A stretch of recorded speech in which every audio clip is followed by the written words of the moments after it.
नमस्कार बच्चों।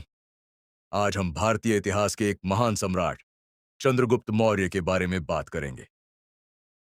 चंद्रगुप्त मौर्य मौर्य साम्राज्य के पहले सम्राट थे और इनका शासन भारतीय इतिहास में बेहद महत्वपूर्ण था। सर, चंद्रगुप्त मौर्य कौन थे? उनका महत्व क्या था? अच्छा सवाल। चंद्रगुप्त मौर्य का जन्म लगभग 340 ईसा पूर्व के आसपास हुआ था। उनका जन्म एक छोटे से गांव के ब्राह्मण परिवार में हुआ था, लेकिन अपनी महान नेतृत्व क्षमता और रणनीतिक समझ से उन्होंने पूरे भारतीय उपमहाद्वीप को एकजुट किया। सबसे खास बात यह है कि उन्होंने मौर्य साम्राज्य की नींव रखी, जो बाद में एक विशाल साम्राज्य बन गया। सर, यह मौर्य साम्राज्य किस प्रकार स्थापित हुआ? क्या कोई महत्वपूर्ण घटनाएं थीं? बिल्कुल। चंद्रगुप्त मौर्य के साम्राज्य की नींव चाणक्य, जिन्हें कौटिल्य भी कहा जाता है, ने रखी। चाणक्य ने चंद्रगुप्त को अपनी राजनीति और शासन के बारे में सिखाया। वह एक कुशल राजनेता और रणनीतिकार थे। चाणक्य ने चंद्रगुप्त को मौर्य साम्राज्य स्थापित करने के लिए मगध के नंदवंश के राजा धनानंद के खिलाफ विद्रोह करने के लिए प्रेरित किया। तो क्या चंद्रगुप्त ने सीधे नंदवंश के राजा से युद्ध किया? हाँ, बिल्कुल।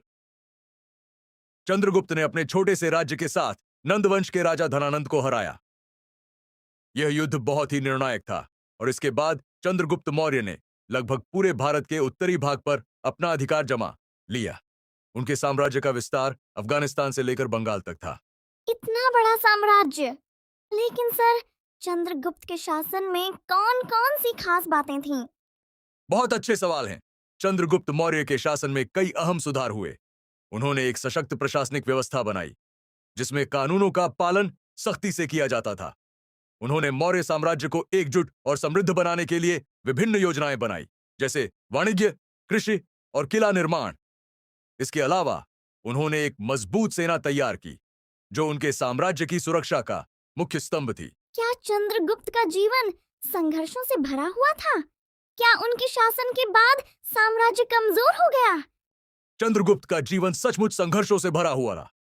उन्होंने कई युद्धों में भाग लिया और अपने साम्राज्य की सीमाओं का विस्तार किया, लेकिन बाद में चंद्रगुप्त ने अपने साम्राज्य को अपने पुत्र बिंदुसार को सौंप दिया और खुद संन्यास ले लिया।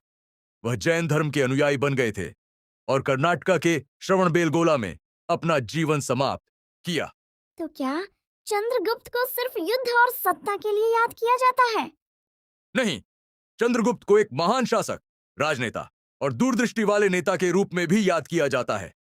उनके शासन ने भारतीय राजनीति को नई दिशा दी।